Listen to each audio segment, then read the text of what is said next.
The Iranian regime was weeks away from being able to produce a nuclear weapon that would threaten the entire world before President Trump took this decisive action on Saturday night to obliterate their nuclear capabilities. The contrast in leadership could not be more clear. Barack Obama and Joe Biden sent pallets of cash, American taxpayer dollars, in a failed attempt to buy the Iranian regime's compliance with a weak and ineffective deal. President Trump sent a fleet of American warplanes to destroy Iran's ability to produce a nuclear weapon. The United States and the entire world are safer because of this president's decisiveness. Despite agenda-driven leaks by the fake news media aimed at undermining this incredible accomplishment achieved by President Trump and our brave fighter pilots, there is broad consensus emerging already that Iran's nuclear capabilities were indeed destroyed. Carolyn Leavitt is not very good at her job. Her lies backfire, blow up in her face, and ultimately just humiliate her boss. And so she must resort to his tactics, which is attacking anyone who's telling the truth, which is what we saw her do today during a press briefing in which she spent about 3 minutes straight attacking a reporter for the leak out of the Pentagon that they shared, humiliating Donald Trump and, of course, Carolyn Love as well. We're going to get into it all, but I first want to start with Carolyn Leavitt being confronted over a topic we haven't spent nearly enough time talking about lately, and that is Donald Trump's big, ugly bill and his cuts to Medicaid. There's conversations on the Hill right now about the Medicaid cuts. I'm curious, if the final bill that the president's been talking about comes to him and it has Medicaid cuts in it, will he sign it, or would he rather just Congress do away with those cuts? I think our friends in both the Senate and the House know exactly where the president stands on Medicaid. He wants to get rid of the waste, fraud, and abuse, and they are working to do that in the Senate right now. Jennifer, follow up on that. So, of course, the non-answer from Carolyn Leavitt is a very clear answer. Yes, Donald Trump will be cutting Medicaid. He does not care that the promises he made to make your life less expensive are going to be broken. Because, by the way, they already were broken. The guy put the most idiotic tariffs, started the most idiotic trade war. We've known this from the start. But what's so important about these cuts to Medicaid is that the numbers we're using aren't actually reflective to how just extraordinarily damaging these cuts will be. It's not just people getting kicked off health care. It's what the broader effect is. And Chris Murphy broke that down in a very important clip that we need to check out before we get to Leavitt's meltdown. So just about an hour ago, news broke that this Republican bill is going to include a $15 billion slush fund for rural hospitals. Okay, now why is that? It's because they know what's going to happen when they pass this bill. They know that it's not just that 15 million people are going to lose their health care. There are going to be hospitals and health care clinics and mental health addiction centers that are going to close their doors. So this bill doesn't just impact you if you lose your health care. This bill impacts you even if you keep your health care, even if you keep your Medicaid. Because when you withdraw $800 billion from the Medicaid system, the system starts to collapse. And so what they're doing now is they're going to set up a slush fund to be able to keep their hospitals open. Right, to make sure that in the states of those senators and representatives who voted for this bill, maybe they'll be able to keep the services going. But if you're in a blue state or a purple state, good luck. Because that slush fund, it isn't coming to you. The ripple effect of everything that Donald Trump does is so wide. But unfortunately, in the news cycle that we exist in, we only have time to see the splash and the plop, and then as the ripples go out, we kind of turn our heads to something because something else terrible is always happening. But we don't realize that. Now, it's not just that Donald Trump is trying to rip tens millions of people off their health care, but he will be crumbling healthcare infrastructure around the country. That'll be the damage, and nobody is talking about that. And so I'm so glad that Senator Murphy is pointing it out. But of course, there are so many stories to pay attention to, like, of course, the one that had Caroline Leavitt so mad, the leak that was reported by CNN out of the Pentagon. And yeah, she spent about 2 minutes, 2 whole minutes just attacking this reporter. Take a look. It was insane. I will add Natasha Bertrand of CNN, who has done this in the past. In 2020, it was Natasha Bertrand who had 51 intelligence analysts falsely lie to her, but she still put it on paper for some reason, that the Hunter Biden laptop story was Russian disinformation. We all know that's not true, right? We can all agree on that now. That was a lie from the intelligence community. Also in 2020, this same reporter, Natasha Bertrand, wrote that a top intel agency ruled out the man-made lab leak theory of the coronavirus origins. Again, the president was right about that. This reporter wrote a lie from the intelligence community to seek a narrative she wanted to prove, and guess what? We now know that's the truth. Also, in 2024, Bertrand pushed the suckers and losers hoax. She also pushed the fine people hoax, which was taking the president's words purposely out of context. And then last October, and I believe this is notable, Natasha Bertrand published an article in Politico from the intelligence agency. She said that John Ratcliffe was speaking without any evidence when he said Iran was attempting to undermine President Trump's presidential campaign.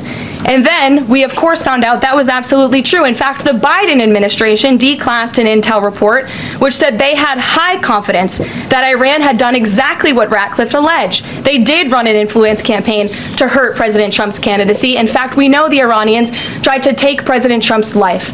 And so this is a reporter who has been unfortunately used by people who dislike Donald Trump in this government to push fake and false narratives. She should be ashamed of herself. And that's not what reporting is.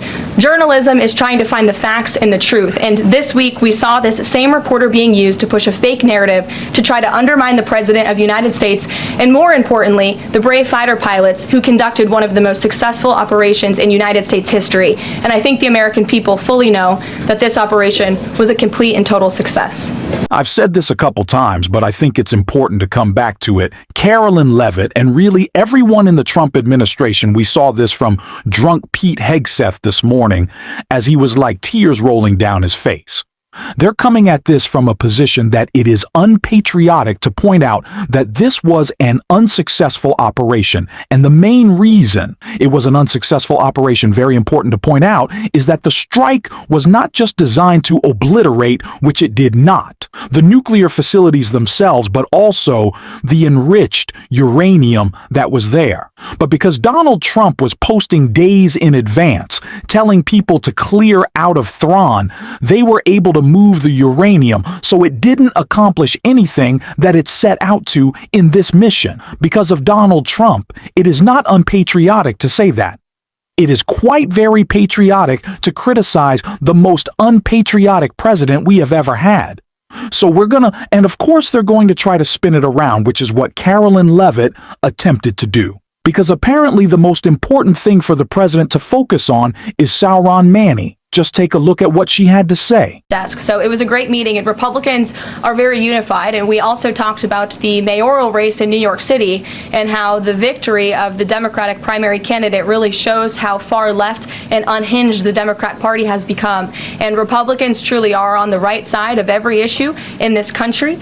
We are on the side of no men in women's sports, on the side of low taxes, secure borders. So that was the topic of discussion. And the unity was strong and the camaraderie was high, and I know everyone looks forward to being here at the White House for the bill signing. If Republicans think that they can find success attacking Zohran's agenda, they've got another thing coming yesterday. Fox was attacking him for wanting free baby baskets for newborns and for the buses in New York to run on time, if that is your big gotcha. The scary socialism. You've got another thing coming, MAGA. Because not only does Zohran have maybe the most aspirational agenda we have seen out of a Democrat in recent years, but he also can deliver it like no other. Anyone who watches this show knows how much I love Zohran, and I love that we get to see him more in the mainstream media, like he was on Jen Psaki breaking down his agenda last night. A little bit about the path forward here, because you still have to win a general election, and that is going to be hard fought, which I know you know. You are on track to defeat Andrew Cuomo. He called you to concede. Afterwards, a couple of times, he seems to have floated this potential plan or consideration of running as an independent. Are you preparing for him to run as an independent in the general election, or do you think it's possible he could drop out entirely before next Tuesday?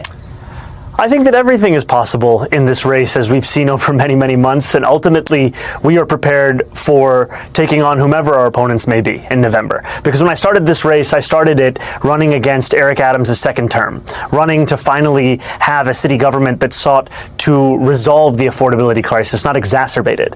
And when Eric Adams dropped out of the Democratic primary, it was Andrew Cuomo that picked up the mantle of that second term. The same donors, the same corruption, the same small vision funded by big money. And we have now defeated that vision in this primary, and I'm prepared to defeat that vision in the general, no matter who it is that's carrying it.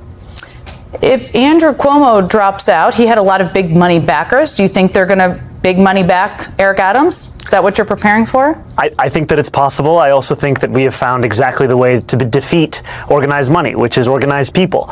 We're speaking about a scale of a campaign that we haven't seen in the city in a long time. And ultimately, we believe in a politics of no translation, one that is both direct to the struggles of working people's lives and also delivered directly. And there is nothing more direct than a New Yorker knocking on another New Yorker's door. And that has been such a key part of this campaign's ability to break through more than $30 million in opposition spending, where New Yorkers were blanketed with attack ads, whether it be when they were turning on their television, their radio, opening their mailbox, or even just watching YouTube, and we were still able to triumph over that.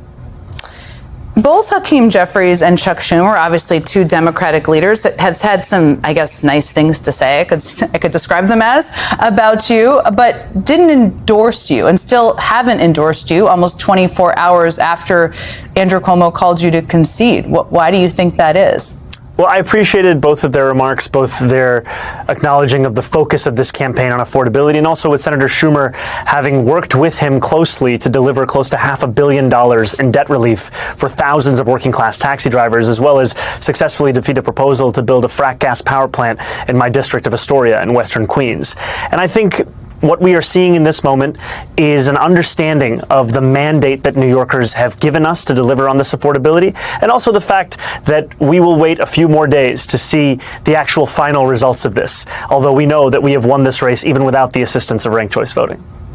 I don't think endorsements win elections necessarily. But there's not a lot of proof of that in history.